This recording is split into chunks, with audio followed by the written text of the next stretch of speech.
My boss stands too close to my desk with his little smile, his lips together, and stretched thin, his crotch at my elbow. I look up from writing the cover letter for a recall campaign. These letters always begin the same way. This notice is sent to you in accordance with the requirements of the National Motor Vehicle Safety Act. We have determined that a defect exists. This week I ran the liability formula, and for once a times B times C equaled more than the cost of a recall. This week, it's the little plastic clip that holds the rubber blade on your windshield wipers. A throwaway item. Only 200 vehicles affected, next to nothing for the labour cost. Last week was more typical. Last week the issue was some leather cured with a known teratogenic substance. Synthetic Nirit or something just as illegal that's still used in third world tanning. Something so strong that it could cause birth defects in the fetus of any pregnant woman who comes across it. Last week, nobody called the Department of Transportation. Nobody initiated a recall. New leather multiplied by labour cost multiplied by administration cost would equal more than our first quarter profits. If anyone ever discovers our mistake, we can still pay off a lot of grieving families before we come close to the cost of retrofitting 6,500 leather interiors. But this week, we're doing a recall campaign. And this week, the insomnia is back. Insomnia. And now the whole world figures to stop by and take a dump on my grave. My boss is wearing his grey tie, so today must be a Tuesday. My boss brings a sheet of paper to my desk and asks if I'm looking for something. This paper was left in the copy machine, he says, and begins to read. The first rule of Fight Club is you don't talk about Fight Club. His eyes go side to side across the paper and he giggles. The second rule of Fight Club is you don't talk about Fight Club. I hear Tyler's words come out of my boss, Mr. Boss, with his midlife spread and family photo on his desk and his dreams about early retirement and winters spent at a trailer park hookup in some Arizona desert. My boss, with his extra starched shirts and standing appointment for a haircut every Tuesday after lunch, he looks at me and he says, I hope this isn't yours. I am Joe's blood-boiling rage. Tyler asked me to type up the Fight Club rules and make him 10 copies. Not 9, not 11. Tyler says 10. Still, I have the insomnia and can't remember sleeping since 3 nights ago. This must be the original I typed. I made 10 copies and forgot the original. The paparazzi flash of the copy machine in my face. The insomnia distance of everything. A copy of a copy of a copy. You can't touch anything and nothing can touch you. My boss reads, the third rule of Fight Club is 2 men per fight. Neither of us blinks. My boss reads, 1 fight at a time. I haven't slept in 3 days unless I'm sleeping now. My boss shakes the paper under my nose.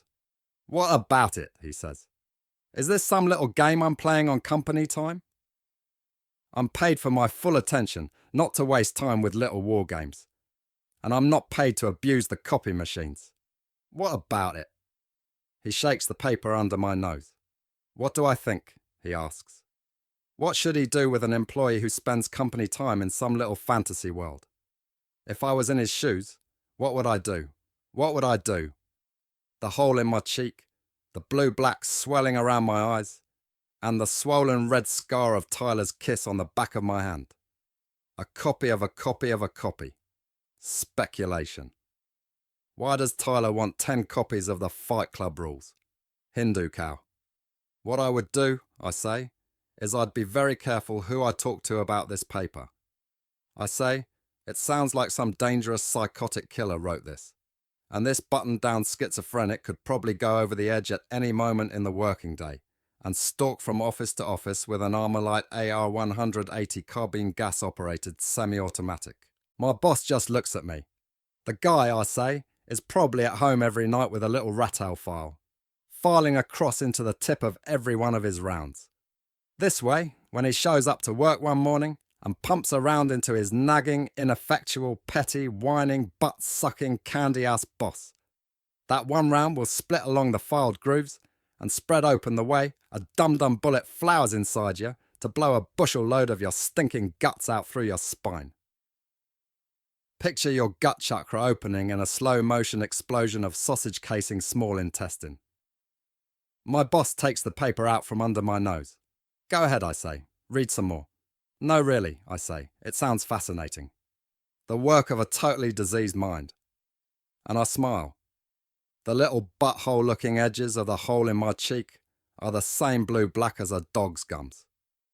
The skin stretched tight across the swelling around my eyes feels varnished. My boss just looks at me.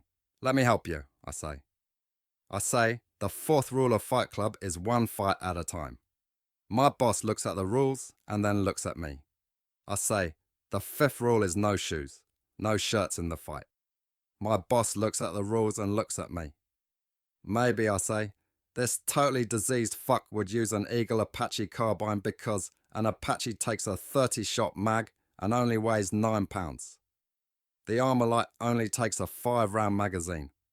With 30 shots, our totally fucked hero could go the length of Mahogany Row and take out every vice president with a cartridge left over for each director.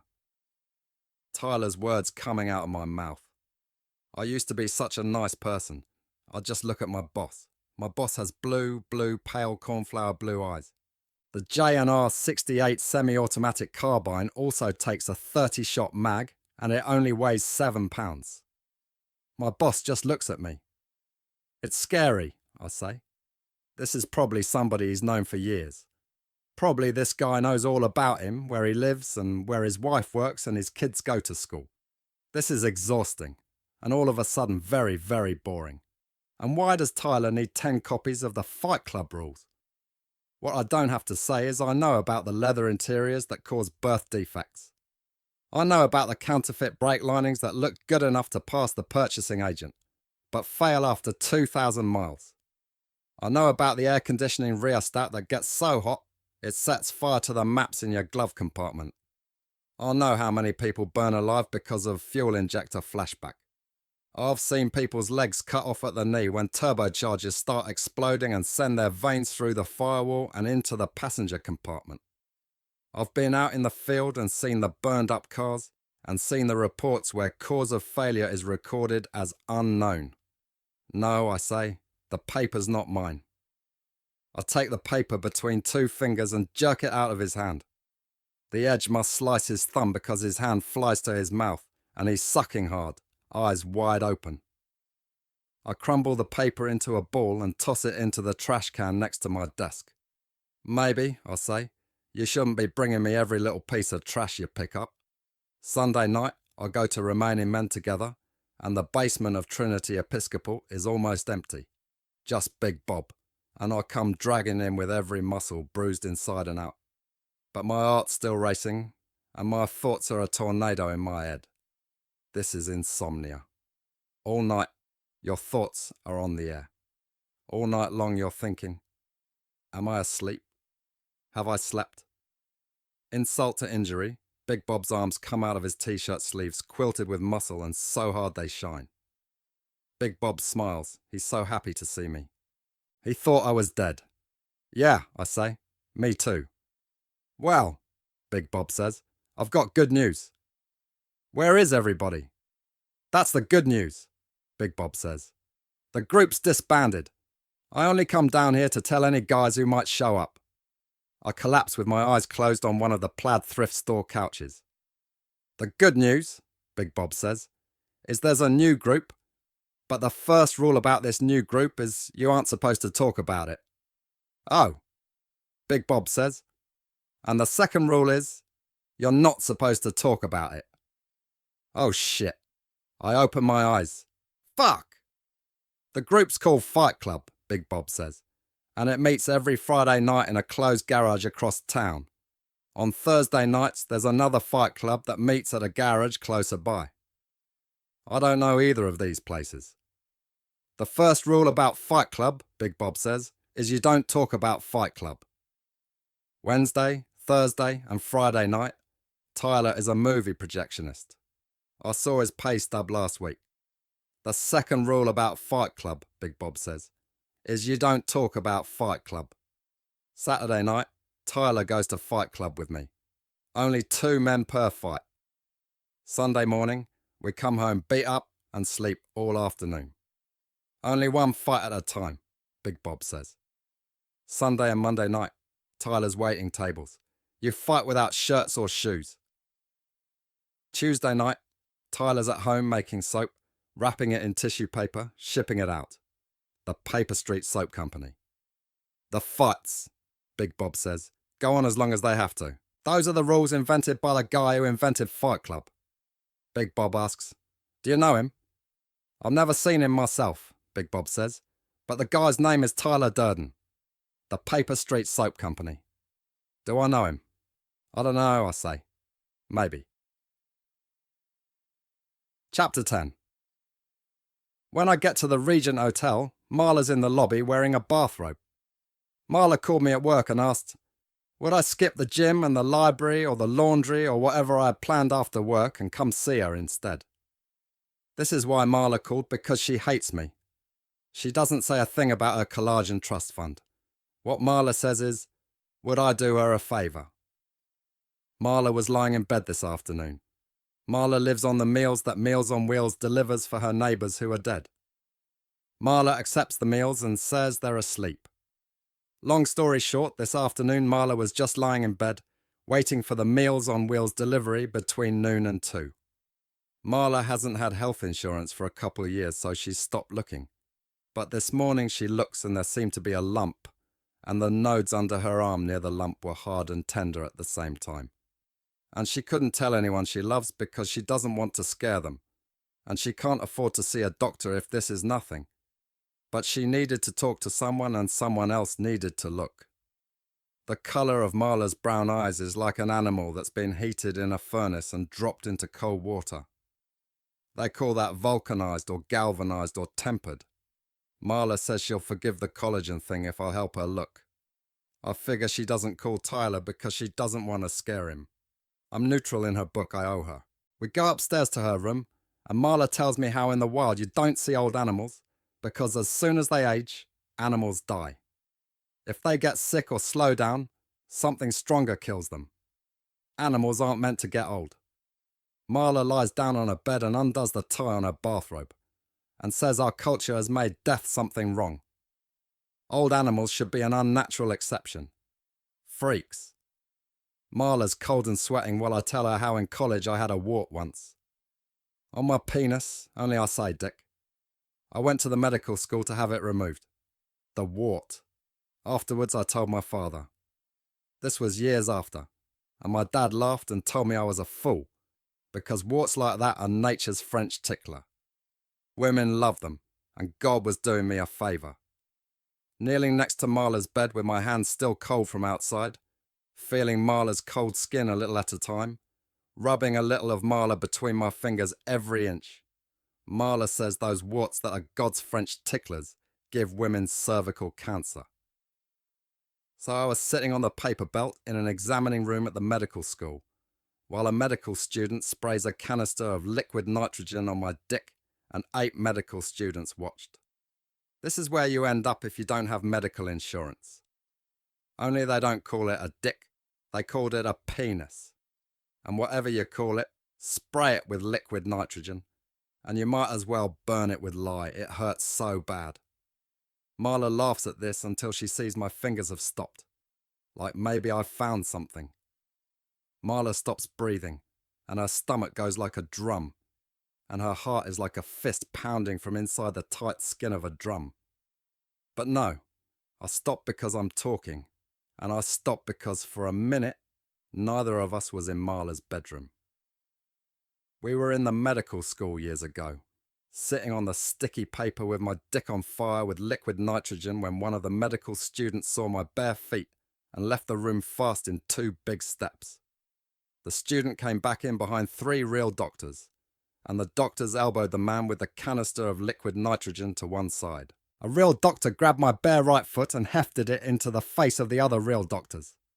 The 3 turned it and poked it and took Polaroid pictures of the foot. And it was as if the rest of the person, half dressed with God's gift, half frozen, didn't exist. Only the foot and the rest of the medical students pressed in to see. "How long?" a doctor asked. "Have you had this red blotch on your foot?" The doctor meant my birthmark. On my right foot is a birthmark that my father jokes looks like a dark red Australia with a little New Zealand right next to it. This is what I told them, and it let all the air out of everything. My dick was thawing out. Everyone except the student with the nitrogen left, and there was the sense that he would have left too. He was so disappointed he never met my eyes, as he took the head of my dick and stretched it toward himself. The canister jetted a tiny spray on what was left of the wart. The feeling... You could close your eyes and imagine your dick is 100 miles long, and it would still hurt. Marla looks down at my hand and the scar from Tyler's kiss. I said to the medical student, "You must not see a lot of birthmarks around here." "It's not that." The student said everyone thought the birthmark was cancer. There was this new kind of cancer that was getting young men.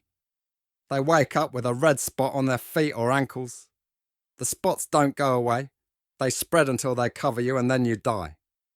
The student said, the doctors and everyone were so excited because they thought you had this new cancer. Very few people had it yet, but it was spreading. This was years and years ago. Cancer will be like that, I tell Marla. There will be mistakes, and maybe the point is not to forget the rest of yourself if one little part might go bad. Marla says, might. The student with the nitrogen finished up and told me the wart would drop off after a few days. On the sticky paper next to my bare ass was a Polaroid picture of my foot that no one wanted. I said, "Can I have the picture?" I still have the picture in my room stuck in the corner of a mirror in the frame. I comb my hair in the mirror before work every morning and think how I once had cancer for 10 minutes. Worse than cancer. I tell Marla that this Thanksgiving was the first year when my grandfather and I did not go ice skating, even though the ice was almost 6 inches thick. My grandmother always has these little round bandages on her forehead or her arms where moles she's had her whole life didn't look right.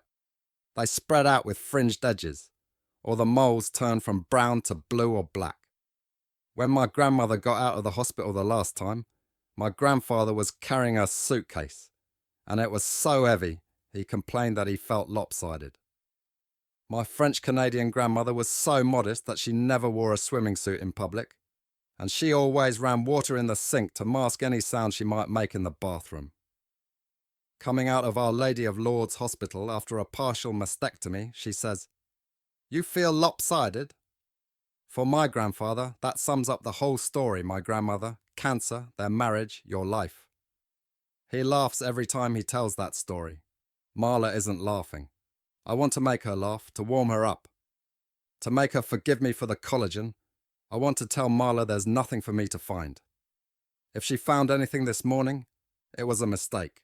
A birthmark. Marla has the scarf from Tyler's kiss on the back of her hand. I want to make Marla laugh so I don't tell her about the last time I hugged Chloe. Chloe without hair, a skeleton dipped in yellow wax with a silk scarf tied around her bald head. I hugged Chloe one last time before she disappeared forever. I told her she looked like a pirate, and she laughed. Me, when I go to the beach, I always sit with my right foot tucked under me. Australia and New Zealand, or I keep it buried in the sand. My fear is that people will see my foot and I'll start to die in their minds. The cancer I don't have is everywhere now. I don't tell Marla that. There are a lot of things we don't want to know about the people we love.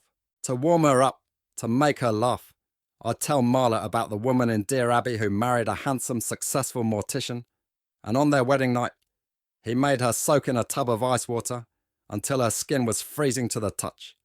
And then he made her lie in bed completely still while he had intercourse with her cold, inert body. The funny thing is this woman had done this as a newlywed and gone on to do it for the next 10 years of marriage. And now she was writing to Dear Abby to ask if Abby thought it meant something. Chapter 11. This is why I love the support group so much. If people thought you were dying, they gave you their full attention. If this might be the last time they saw you, they really saw you. Everything else about their checkbook balance and radio songs and messy hair went out the window. You had their full attention. People listened instead of just waiting for their turn to speak. And when they spoke, they weren't telling you a story. When the two of you talked, you were building something, and afterward, you were both different than before. Marla had started going to the support groups after she found the first lump. The morning after we found her second lump, Marla hopped into the kitchen with both legs in one leg of her pantyhose and said, "Look, I'm a mermaid." Marla said, "This isn't like when guys sit backward on the toilet and pretend it's a motorcycle. This is a genuine accident." Just before Marla and I met at Remaining Men Together, there was the first lump, and now there was a second lump. What you have to know is that Marla is still alive. Marla's philosophy of life, she told me, is that she can die at any moment. The tragedy of her life is that she doesn't. When Marla found the first lump, she went to a clinic where slumped scarecrow mothers sat in plastic chairs on 3 sides of the waiting room with limp doll children balled in their laps or lying at their feet. The children were sunken and dark around their eyes the way oranges or bananas go bad and collapse. And the mothers scratched at mats of dandruff from scalp yeast infections out of control. The way the teeth in the clinic looked huge in everyone's thin face. You saw how teeth are just shards of bone that come through your skin to grind things up. This is where you end up if you don't have health insurance. Before anyone knew any better, a lot of gay guys had wanted children. And now the children are sick and the mothers are dying and the fathers are dead. And sitting in the hospital vomit smell of piss and vinegar while a nurse asks each mother how long she's been sick and how much weight she's lost. And if her child has any living parent or guardian, Marla decides no. If she was going to die, Marla didn't want to know about it. Marla walked around the corner from the clinic to City Laundry and stole all the jeans out of the dryers, then walked to a dealer who gave her $15 a pair. Then Marla bought herself some really good pantyhose, the kind that don't run. Even the good kind that don't run, Marla says, they snag. Nothing is static. Everything is falling apart. Marla started going to the support group since it was easier to be around other human butt wipe. Everyone has something wrong. And for a while, her heart just sort of flatlined. Marla started a job doing prepaid funeral plans for a mortuary where sometimes great fat men, but usually fat women, would come out of the mortuary showroom carrying a crematory urn the size of an egg cup, and Marla would sit there at her desk in the foyer with her dark hair tied down and her snagged pantyhose and breast lump and doom and say, "Madam, don't flatter yourself. We couldn't get even your burned up head into that tiny thing. Go back and get an urn the size of a bowling ball." Marla's heart looked the way my face was. The crap and the trash of the world. Post-consumer human butt wipe that no one would ever go to the trouble to recycle. Between the support groups and the clinic, Marla told me, she had met a lot of people who were dead. These people were dead and on the other side, and at night they called on the telephone. Marla would go to bars and hear the bartender calling her name, and when she took the call, the line was dead.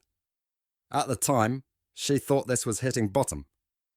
When you're 24, Marla says, you have no idea how far you can really fall, but I was a fast learner. The first time Marla filled a crematory urn, she didn't wear a face mask, and later she blew her nose and there in the tissue was a black mess of Mr. Whoever. In the house on Paper Street, if the phone rang only once and you picked it up and the line was dead, you knew it was someone trying to reach Marla. This happened more than you might think. In the house on Paper Street, a police detective stated calling about my condominium explosion, and Tyler stood with his chest against my shoulder, whispering into my ear while I held the phone to the other ear, and the detective asked if I knew anyone who could make homemade dynamite. "Disaster is a natural part of my evolution," Tyler whispered, "toward tragedy and dissolution." I told the detective that it was the refrigerator that blew up my condo. "I'm breaking my attachment to physical power and possessions," Tyler whispered, "because only through destroying myself can I discover the greater power of my spirit." "The dynamite," the detective said, "there were impurities, a residue of ammonium oxalate and potassium perchloride that might mean the bomb was homemade, and the deadbolt on the front door was shattered." I said I was in Washington, D.C. that night. The detective on the phone explained how someone had sprayed a canister of Freon into the deadbolt lock and then tap the lock with a cold chisel to shatter the cylinder. This is the way criminals are stealing bicycles.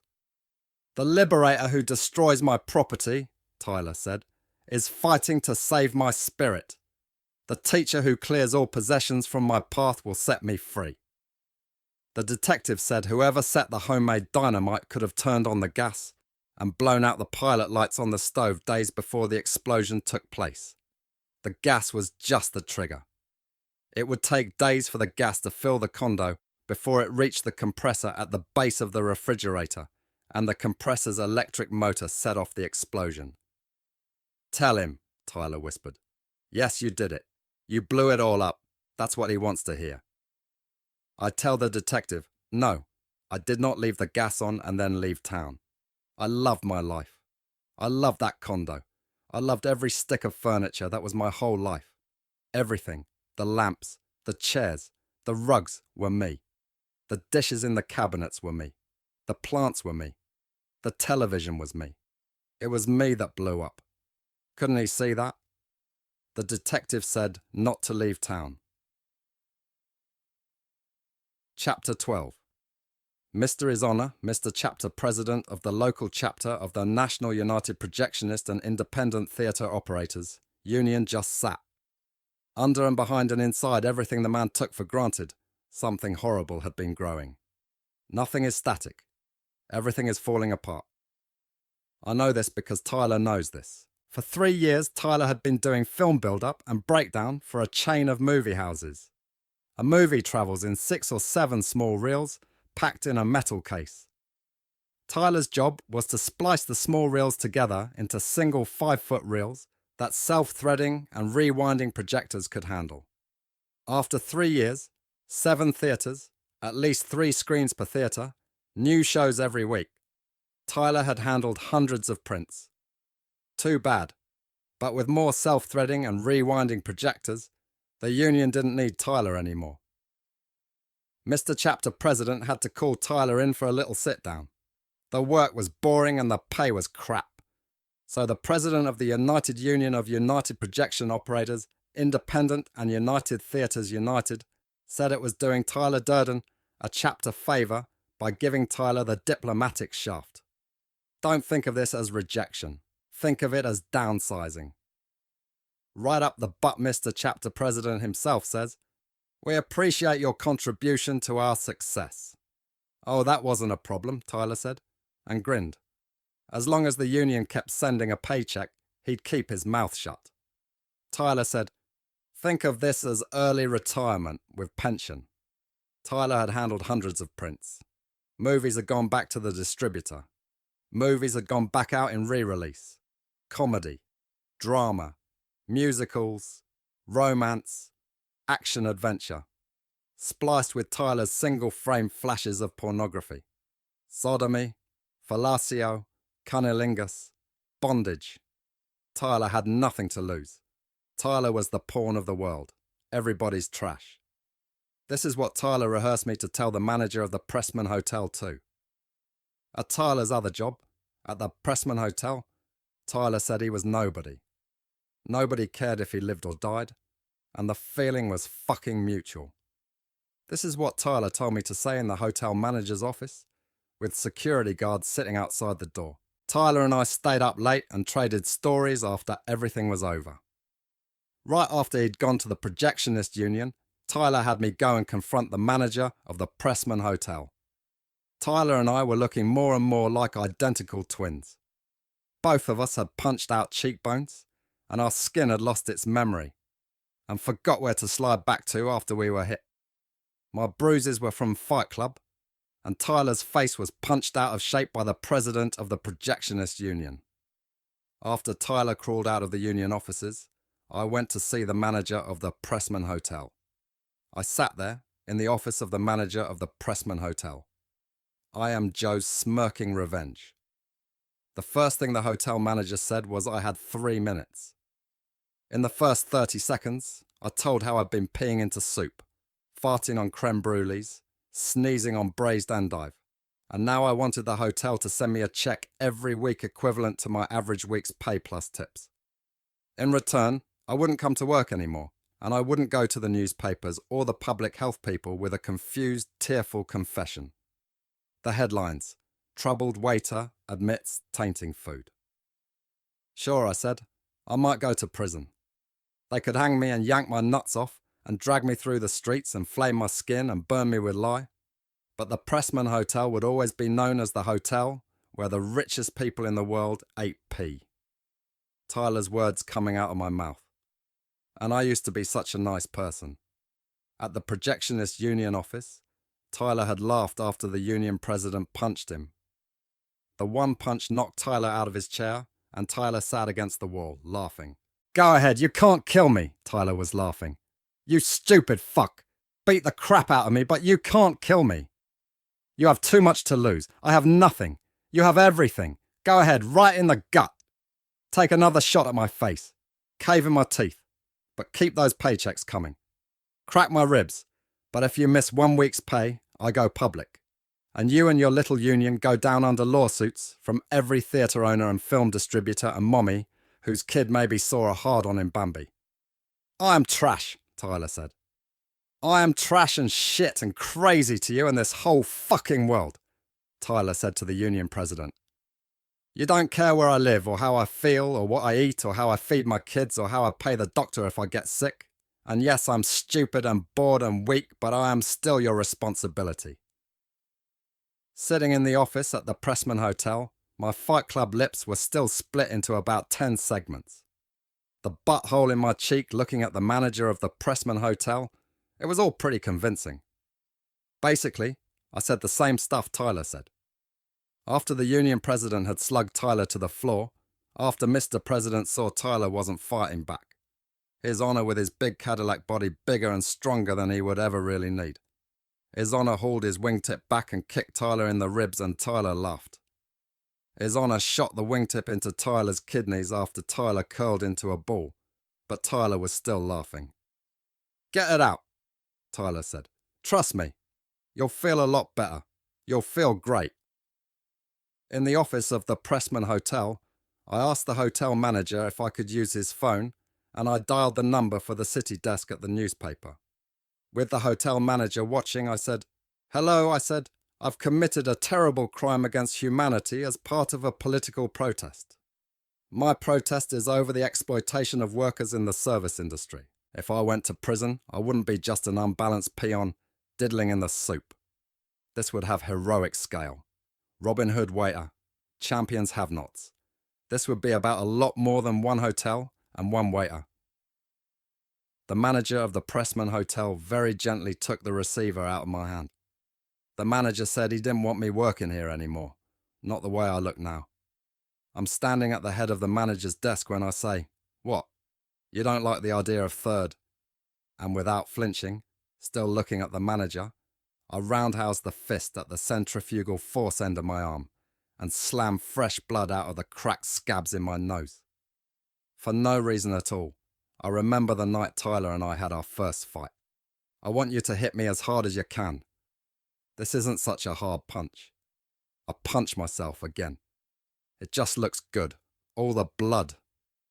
But I throw myself back against the wall to make a terrible noise and break the painting that hangs there. The broken glass and frame and the painting of flowers and blood go to the floor with me clowning around. I'm being such a doofus. Blood gets on the carpet and I reach up and grip monster handprints of blood on the edge of the hotel manager's desk and say, Please help me. But I start to giggle. Help me, please. Please don't hit me again. I slip back to the floor and crawl my blood across the carpet. The first word I'm going to say is please.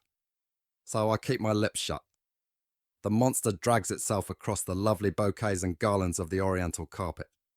The blood falls out of my nose and slides down the back of my throat and into my mouth hot. The monster crawls across the carpet, hot and picking up the lint and dust sticking to the blood on its claws. And it crawls close enough to grab the manager of the Pressman Hotel around his pinstriped ankle and say it. Money. And I giggle again. Please, say it. Please comes out in a bubble of blood. Say it, please. And the bubble pops blood all over. And this is how Tyler was free to start a fight club every night of the week. After this, there were 7 fight clubs. And after that, there were 15 fight clubs. And after that, there were 23 fight clubs. And Tyler wanted more. There was always money coming in. Please, I asked the manager of the Pressman Hotel, give me that, please. You have so much, and I have nothing. And I start to climb my blood up the pinstripe legs of the manager of the Pressman Hotel, who is leaning back hard, with his hands on the windowsill behind him, and even his thin lips retreating from his teeth. The monster hooks its bloody claw in the waistband of the manager's pants, and pulls itself up to clutch the white starched shirt, and I'll wrap my bloody hands around the manager's smooth wrists. Please. I smile big enough to split my lips. There's a struggle as the manager screams and tries to get his hands away from me, and my blood and my crushed nose, the filth sticking in the blood on both of us. And right then, at our most excellent moment, the security guards decide to walk in. Chapter 13. It's in the newspaper today how somebody broke into offices between the 10th and 15th floors of the Hind Tower and climbed out the office windows and painted the south side of the building with a grinning 5-story mask, and set fires so the window at the centre of each huge eye blazed huge and alive and inescapable over the city at dawn.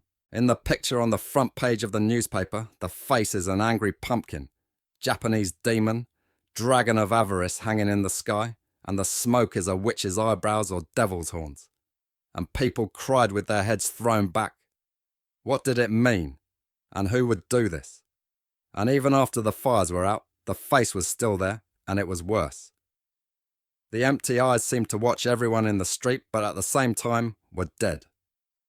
This stuff is in the newspaper more and more. Of course you read this. And you want to know right away if it was part of Project Mayhem. The newspaper says the police have no real leads. Youth gangs or space aliens, whoever it was could have died while crawling down ledges and dangling from windowsills with cans of black spray paint. Was it the Mischief Committee or the Arson Committee? The giant face was probably their homework assignment from last week. Tyler would know, but the first rule about Project Mayhem is you don't ask questions about Project Mayhem. In the Assault Committee of Project Mayhem, this week Tyler says he ran everyone through what it would take to shoot a gun. All a gun does is focus an explosion in one direction. At the last meeting of the Assault Committee, Tyler brought a gun and the yellow pages of the phone book. They meet in the basement where Fight Club meets on Saturday night. Each committee meets on a different night. Arson meets on Monday. Assault on Tuesday. Mischief meets on Wednesday. And Misinformation meets on Thursday. Organised chaos. The bureaucracy of anarchy. You figure it out. Support groups. Sort of. So Tuesday night, the Assault Committee proposed events for the upcoming week, and Tyler read the proposals and gave the committee its homework. By this time next week, each guy on the Assault Committee has to pick a fight where he won't come out a hero. And not in Fight Club. This is harder than it sounds. A man on the street will do anything not to fight. The idea is to take some Joe on the street who's never been in a fight and recruit him. Let him experience winning for the first time in his life. Get him to explode. Give him permission to beat the crap out of you. You can take it. If you win, you screwed up. What we have to do, people, Tyler told the committee, is remind these guys what kind of power they still have. This is Tyler's little pep talk. Then he opened each of the folded squares of paper in the cardboard box in front of him. This is how each committee proposes events for the upcoming week. Write the event on the committee tablet. Tear off the sheet, fold it, and put it in the box. Tyler checks out the proposals and throws out any bad ideas. For each idea he throws out, Tyler puts a folded blank into the box. Then everyone in the committee takes a paper out of the box. The way Tyler explained the process to me, if somebody draws a blank, he only has his homework to do that week. If you draw a proposal, then you have to go to the Import Beer Festival this weekend and push over a guy in a chemical toilet. You'll get extra favour if you get beat up for doing this. Or you have to attend the fashion show at the shopping centre atrium and throw strawberry gelatin from the mezzanine. If you get arrested, you're off the Assault Committee. If you laugh, you're off the committee. Nobody knows who draws the proposal, and nobody except Tyler knows what all the proposals are and which are accepted and which proposals he throws in the trash. Later that week, you might read in the newspaper about an unidentified man downtown jumping the driver of a Jaguar convertible and steering the car into a fountain. You'll have to wonder, was this a committee proposal you could have drawn? The next Tuesday night, you'll be looking around the assault committee meeting under the one light in the Black Fight Club basement. And you're still wondering who forced the Jag into the fountain. Who went to the roof of the art museum and sniped paintballs into the sculpture court reception? Who painted the blazing demon mask on the Hind Tower? The night of the Hind Tower assignment, you can picture a team of law clerks and bookkeepers or messengers sneaking into offices where they sat every day. Maybe they were a little drunk, even if it's against the rules in Project Mayhem. And they used passkeys where they could and used spray canisters of Freon to shatter lock cylinders. They could dangle, rappelling against the tower's brick facade, dropping, trusting each other to hold ropes, swinging, risking quick death in offices, where every day they felt their lives end 1 hour at a time. The next morning, these same clerks and assistant account reps would be in the crowd with their neatly combed heads thrown back, rummy without sleep but sober and wearing ties and listening to the crowd around them wonder, who would do this? And the police shout for everyone to please get back now, as water ran down from the broken, smoky centre of each huge eye. Tyler told me in secret that there's never more than 4 good proposals at a meeting, so your chances of drawing a real proposal and not just a blank are about 4 in 10. There are 25 guys on the assault committee, including Tyler. Everybody gets their homework, lose a fight in public, and each member draws for a proposal. This week, Tyler told them, go out and buy a gun. Tyler gave one guy the telephone book Yellow Pages and told him to tear out an advertisement, then pass the book to the next guy. No 2 guys should go to the same place to buy or shoot. This, Tyler said, and he took a gun out of his coat pocket. This is a gun, and in 2 weeks you should each of you have a gun about this size to bring to meeting. Better you should pay for it with cash, Tyler said. Next meeting you'll all trade guns and report the gun you bought as stolen. Nobody asked anything. You don't ask questions is the first rule in Project Mayhem. Tyler handed the gun around. It was so heavy for something so small, as if a giant thing like a mountain or a sun were collapsed and melted down to make this. The committee guys held it by 2 fingers.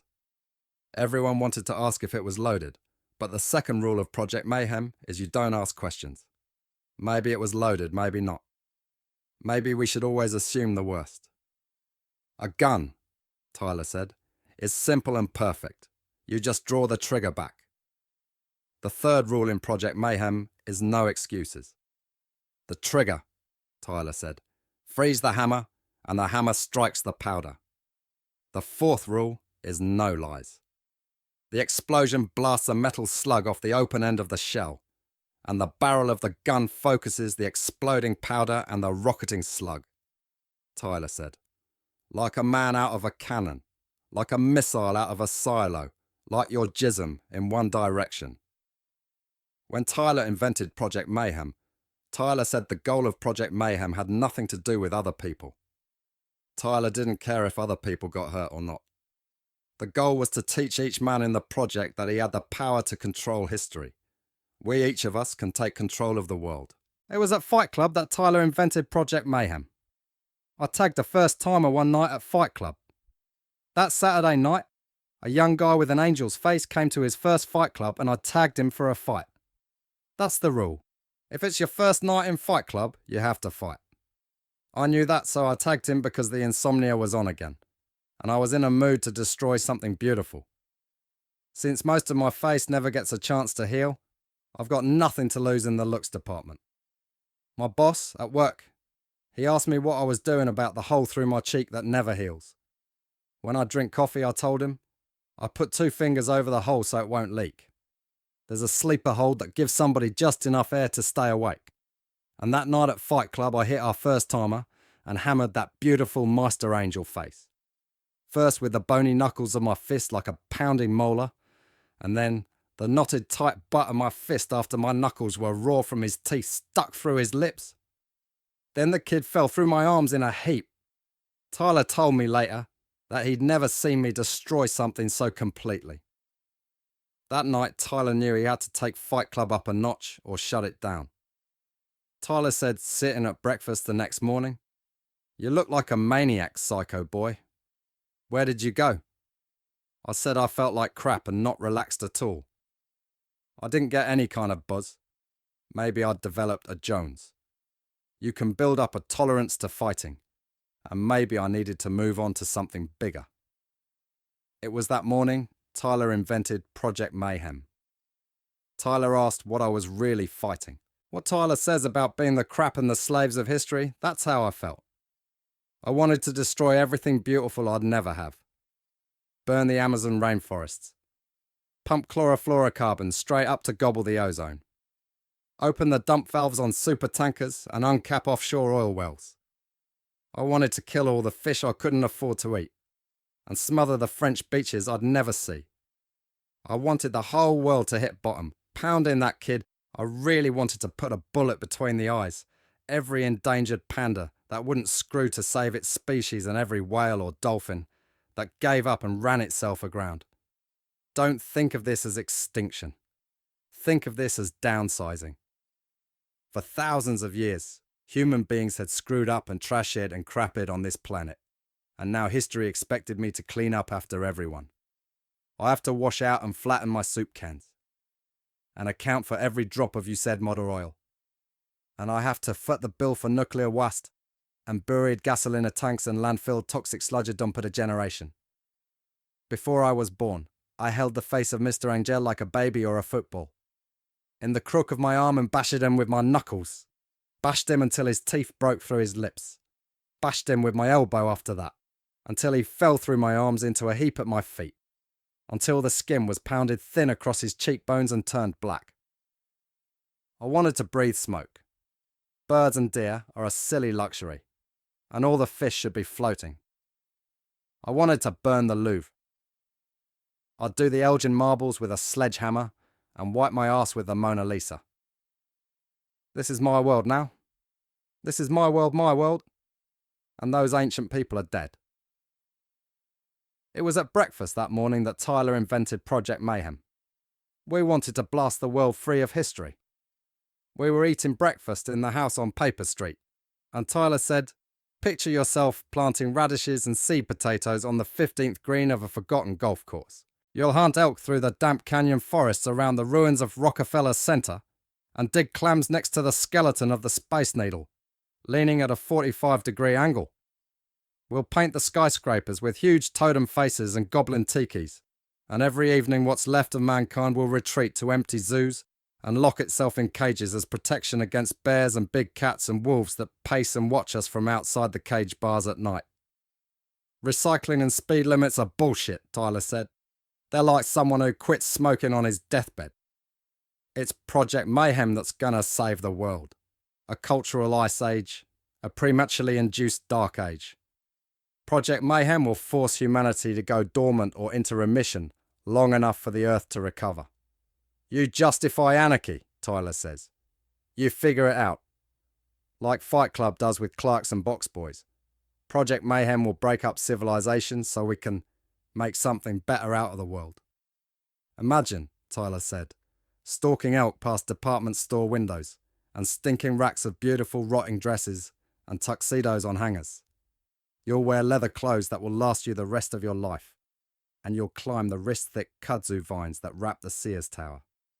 Jack and the Beanstalk, you'll climb up through the dripping forest canopy, and the air will be so clean you'll see tiny figures pounding corn and laying strips of venison to dry in the empty carpool lane of an abandoned superhighway, stretching 8 lanes wide and August hot for 1,000 miles. This was the goal of Project Mayhem, Tyler said, the complete and right-away destruction of civilization. What comes next in Project Mayhem, nobody except Tyler knows. The second rule is you don't ask questions. Don't get any bullets, Tyler told the assault committee, And just so you don't worry about it, yes, you're going to have to kill someone. Arson, assault, mischief, and misinformation. No questions, no questions, no excuses, and no lies. The fifth rule about Project Mayhem is you have to trust Tyler. Chapter 14. My boss brings another sheet of paper to my desk and sets it at my elbow. I don't even wear a tie anymore. My boss is wearing his blue tie, so it must be a Thursday. The door to my boss's office is always closed now, and we haven't traded more than 2 words any day since he found the Fight Club rules in the copy machine, and I may be implied I might gut him with a shotgun blast. Just me clowning around again. Or I might call the compliance people at the Department of Transportation. There's a front seat mounting bracket that never passed collision testing before it went into production. If you know where to look, there are bodies buried everywhere. Morning, I say. He says, morning. Set at my elbow is another for my eyes only important secret document Tyler wanted me to type up and copy. A week ago, Tyler was pacing out the dimensions of the basement of the rented house on Paper Street. It's 65 shoe lengths front to back and 40 shoe lengths side to side. Tyler was thinking out loud. Tyler asked me, what is 6 times 7? 42. And 42 times 3? 126. Tyler gave me a handwritten list of notes and said to type it and make 72 copies. Why that many? Because Wava, Tyler said. That's how many guys can sleep in the basement, if we put them in triple-decker army surplus bunk beds. I asked, what about their stuff? Tyler said, they won't bring anything more than what's on the list, and it should all fit under a mattress. The list my boss finds in the copy machine counter still set for 72 copies. The list says, bringing the required items does not guarantee admission to training, but no applicant will be considered unless he arrives equipped with the following items and exactly $500 cash for personal burial money. It costs at least $300 to cremate an indigent corpse, Tyler told me, and the price was going up. Anyone who dies without at least this much money, their body goes to an autopsy class. This money must always be carried in the student's shoe, so if the student is ever killed, his death will not be a burden on Project Mayhem. In addition, the applicant has to arrive with the following: 2 black shirts, 2 black pair of trousers, 1 pair of heavy black shoes, 2 pair of black socks, and 2 pair of plain underwear, 1 heavy black coat. This includes the clothes the applicant has on his back, 1 white towel, 1 army surplus cot mattress, 1 white plastic mixing bowl. At my desk, with my boss still standing there, I pick up the original list and tell him, thanks. My boss goes into his office and I set to work playing solitaire on my computer. After work, I give Tyler the copies and days go by. I go to work. I come home. I go to work. I come home and there's a guy standing on our front porch. The guy's at the front door with his second black shirt and pants in a brown paper sack, and he's got the last 3 items: a white towel, an army surplus mattress, and a plastic bowl set on the porch railing. From an upstairs window, Tyler and I peek out at the guy, and Tyler tells me to send the guy away. He's too young, Tyler says. The guy on the porch is Mr. Angelface, whom I tried to destroy the night Tyler invented Project Mayhem.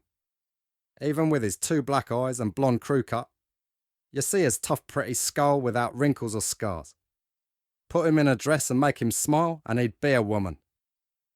Mr. Angel just stands his toes against the front door. Just looks straight ahead into the splintering wood, with his hands at his sides, wearing black shoes, black shirt, black pair of trousers. Get rid of him, Tyler tells me. He's too young. I ask how young is too young. It doesn't matter, Tyler says. If the applicant is young, we tell him he's too young. If he's fat, he's too fat. If he's old, he's too old. Thin, he's too thin. White, he's too white. Black, he's too black. This is how Buddhist temples have tested applicants going back for bazillion years, Tyler says. You tell the applicant to go away, and if his resolve is so strong that he waits at the entrance without food or shelter or encouragement for 3 days, Then and only then can he enter and begin the training. So I tell Mr. Angel he's too young, but at lunchtime he's still there. After lunch, I go out and beat Mr. Angel with a broom and kick the guy's sack out into the street. From upstairs, Tyler watches me stickball the broom upside the kid's ear, the kid just standing there. Then I kick his stuff into the gutter and scream, "Go away," I'm screaming. "Haven't you heard? You're too young. You'll never make it," I scream. "Come back in a couple of years and apply again. Just go. Just get off my porch." The next day, the guy is still there, and Tyler goes out to go. "I'm sorry." Tyler says he's sorry he told the guy about training, but the guy is really too young, and would he please just go? Good cop, bad cop. I scream at the poor guy, again. Then, 6 hours later, Tyler goes out and says he's sorry, but no. The guy has to leave. Tyler says he's going to call the police if the guy won't leave, and the guy stays. And his clothes are still in the gutter. The wind takes the torn paper sack away, and the guy stays. On the third day, another applicant is at the front door. Mr. Angel is still there, and Tyler goes down and just tells Mr. Angel, "Come in, get your stuff out of the street and come in." To the new guy, Tyler says, he's sorry, but there's been a mistake. The new guy's too old to train here, and would he please leave? I go to work every day. I come home, and every day there's 1 or 2 guys waiting on the front porch. These new guys don't make eye contact. I shut the door and leave them on the porch. This happens every day for a while, and sometimes the applicants will leave, but most times the applicants stick it out until the third day. Until most of the 72 bunk beds Tyler and I bought and set up in the basement are full. One day, Tyler gives me $500 in cash and tells me to keep it in my shoe all the time. My personal burial money. This is another old Buddhist monastery thing. I come home from work now, and the house is filled with strangers that Tyler has accepted. All of them working. The whole first floor turns into a kitchen and a soap factory. The bathroom is never empty. Teams of men disappear for a few days and come home with red rubber bags of thin, watery fat. One night, Tyler comes upstairs to find me hiding in my room and says, "Don't bother them. They all know what to do. It's part of Project Mayhem. No one guy understands the whole plan, but each guy is trained to do one simple task perfectly. The rule in Project Mayhem is you have to trust Tyler." Then Tyler's gone. Teams of Project Mayhem guys render fat all day. I'm not sleeping. All night I hear other teams mix the lye and cut the bars and bake the bars of soap on cookie sheets. Then wrap each bar in tissue and seal it with the Paper Street Soap Company label. Everyone except me seems to know what to do, and Tyler is never home. I hug the walls, being a mouse trapped in this clockwork of silent men with the energy of trained monkeys, cooking and working and sleeping in teams. Pull a lever, push a button. A team of space monkeys. Cooks meals all day and all day. Teams of space monkeys are eating out of the plastic bowls they brought with them. One morning I'm leaving for work, and Big Bob's on the front porch wearing black shoes and a black shirt and pants. I ask, has he seen Tyler lately? Did Tyler send him here? "The first rule about Project Mayhem," Big Bob says with his heels together and his back ramrod straight, "is you don't ask questions about Project Mayhem." "So what brainless little honour has Tyler assigned him?" I ask. "There are guys whose job is to just boil rice all day or wash out eating bowls or clean the crapper. All day. Has Tyler promised Big Bob enlightenment if he spends 16 hours a day wrapping bars of soap?" Big Bob doesn't say anything. I go to work, I come home, and Big Bob's still on the porch. I don't sleep all night. And the next morning, Big Bob's out tending the garden. Before I leave for work, I ask Big Bob, who let him in? Who assigned him this task? Did he see Tyler? Was Tyler here last night? Big Bob says, "The first rule in Project Mayhem is you don't talk." I cut him off. I say, yeah. And while I'm at work, teams of space monkeys dig up the muddy lawn around the house and cut the dirt with Epsom salts to lower the acidity, and spade in loads of free steer manure from the stockyards, and bags of hair clippings from barber shops to ward off moles and mice and boost the protein in the soil.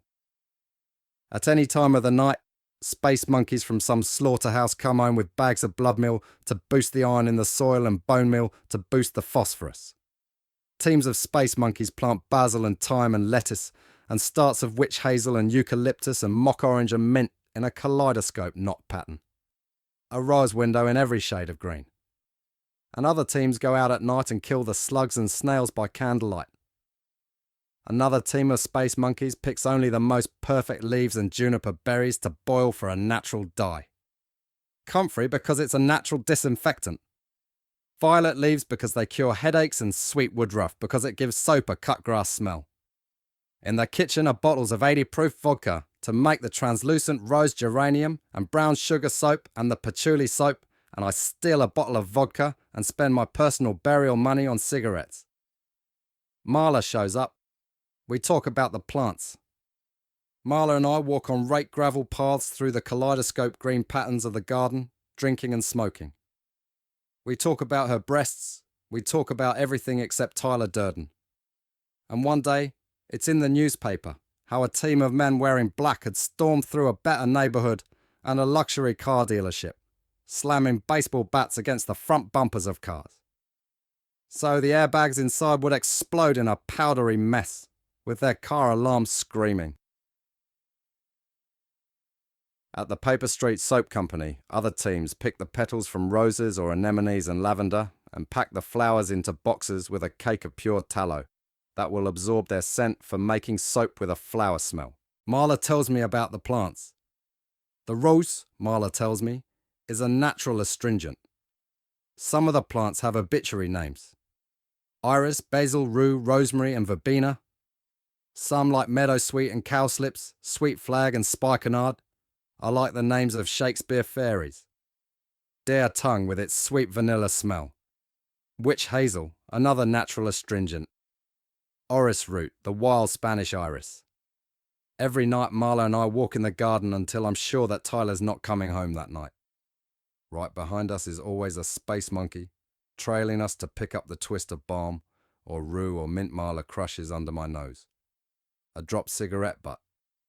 The space monkey rakes the path behind him to erase our ever being there. And one night, in an uptown square park, another group of men flowered gasoline around every tree and from tree to tree and set a perfect little forest fire. It was in the newspaper how townhouse windows across the street from the fire melted and parked cars farted and settled on melted flat tires. Tyler's rented house on Paper Street is a living thing wet on the inside from so many people sweating and breathing. So many people are moving inside, the house moves. Another night that Tyler didn't come home, someone was drilling bank machines and pay telephones and then screwing lube fittings into the drilled holes and using a grease gun to pump the bank machines and pay telephones full of axle grease or vanilla pudding. And Tyler was never at home, but after a month, a few of the space monkeys had Tyler's kiss burned into the back of their hand. Then those space monkeys were gone too, and new ones were on the front porch to replace them. And every day, the teams of men came and went in different cars. You never saw the same car twice. One evening, I hear Marlo on the front porch telling a space monkey, "I'm here to see Tyler. Tyler Durden. He lives here. I'm his friend." The space monkey says, "I'm sorry, but you're too..." And he pauses. "You're too young to train here." Marla says, "Get screwed." Besides, the space monkey says, "You haven't brought the required items. 2 black shirts, 2 pair of black pants." Marla screams, "Tyler!" 1 pair of heavy black shoes. Tyler! 2 pair of black socks and 2 pair of plain underwear. Tyler! And I hear the front door slam shut. Marla doesn't wait the 3 days. Most days after work, I come home and make a peanut butter sandwich. When I come home, 1 space monkey is reading to the assembled space monkeys who sit covering the whole first floor. "You are not a beautiful and unique snowflake. You are the same decaying organic matter as everyone else, and we are all part of the same compost pile." The space monkey continues, "Our culture has made us all the same. No one is truly white or black or rich anymore. We all want the same. Individually, We are nothing. The reader stops when I walk in to make my sandwich, and all the space monkeys sit silent, as if I were alone. I say, don't bother. I've already read it. I typed it. Even my boss has probably read it. We're all just a big bunch of crap, I say. Go ahead. Play your little game. Don't mind me.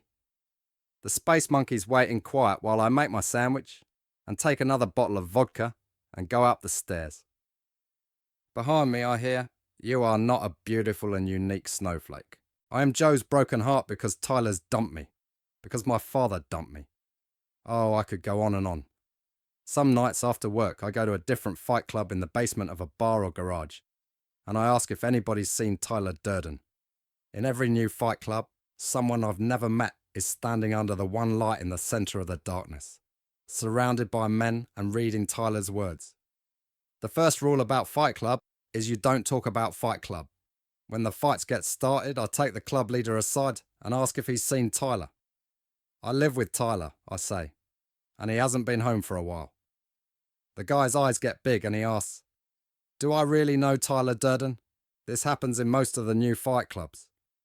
"Yes," I say, "I'm best buddies with Tyler." Then, everybody all of a sudden wants to shake my hand. These new guys stare at the butthole in my cheek and the black skin on my face, yellow and green around the edges, and they call me sir. No, sir. Not hardly, sir. Nobody they know has ever met Tyler Durden. Friends of friends met Tyler Durden and they founded this chapter of Fight Club, sir. Then they wink at me. Nobody they know has ever seen Tyler Durden. Sir. Is it true? Everybody asks. Is Tyler Durden building an army? That's the word. Does Tyler Durden only sleep 1 hour a night? Rumour has it that Tyler's on the road, starting fight clubs all over the country. What's next, everybody wants to know. The meetings for Project Mayhem have moved to bigger basements because each committee, arson, assault, mischief and misinformation, gets bigger as more guys graduate out of Fight Club. Each committee has a leader, and even the leaders don't know where Tyler's at. Tyler calls them every week on the phone. Everybody on Project Mayhem wants to know what's next. Where are we going? What is there to look forward to? On Paper Street, Marla and I walk through the garden at night with our bare feet, every step brushing up the smell of sage and lemon verbena and rose geranium. Black shirts and black pants hunch around us with candles, lifting plant leaves to kill a snail or slug. Marla asks, "What's going on here?" Tufts of hair surface beside the dirt clods. Hair and shit. Bone meal and blood meal. The plants are growing faster than the space monkeys can cut them back. Marla asks, "What are you going to do?" What's the word? In the dirt is a shining spot of gold, and I kneel down to see. What's going to happen next? I don't know, I tell Marla. It looks like we've both been dumped. In the corner of my eye, the space monkeys pace around in black, each one hunched over his candle. The little spot of gold in the dirt is a molar with a gold filling. Next to it surface 2 more molars with silver amalgam fillings. It's a jawbone. I say, no, I can't say what's going to happen. And I push the 1, 2, 3 molars into the dirt and hair and shit and bone and blue where Marla won't see.